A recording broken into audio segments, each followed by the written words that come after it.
Back in Canada now, in a colossal security breach involving Canadian Forces equipment.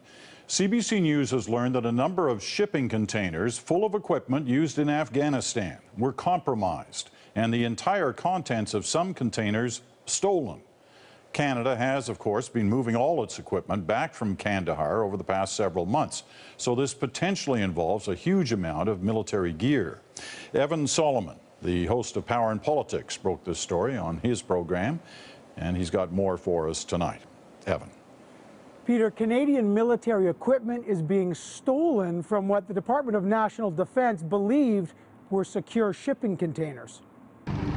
When the Canadian base in Kandahar closed back in November, containers were loaded, sealed, and delivered to an independent contractor for shipping to Montreal. Those containers go overland to Pakistan before getting on a ship back to Canada.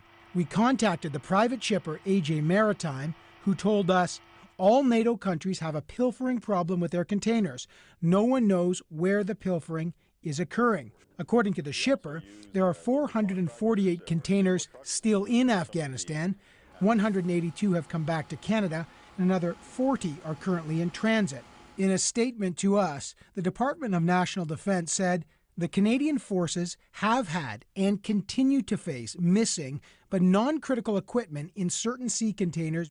In some instances, the missing equipment was replaced by rocks and other weight, so the loss would not be noticed until the containers were opened. DND also tells CBC News that an investigation is currently underway to find out where the thefts are taking place, what's actually being taken, and who's behind it.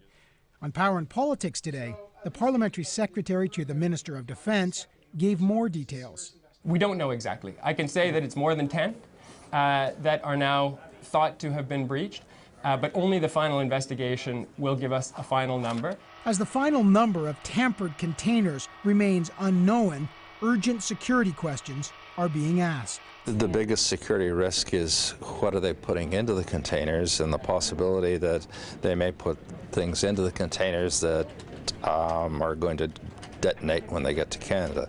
That's a significant risk. The Department of National Defence says that the equipment lost was all non-critical, tires and tents, but questions remain. Why would someone go to so much trouble to replace tires and tents in a container with rocks? And Peter, perhaps more crucially, for the men and women still on that training mission in Afghanistan, can the stolen equipment be used by the Taliban? Peter. Evan, one quick question. Why Pakistan? Why do they ship it through Pakistan?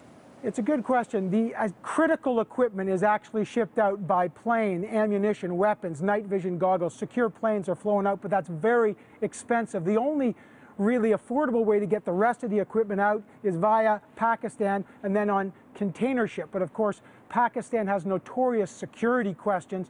We in fact contacted the Pakistan High Commission, and they dismissed the story of stolen Canadian military equipment as fabricated. Peter. All right, Evan, thanks very much. Evan Solomon in Ottawa tonight.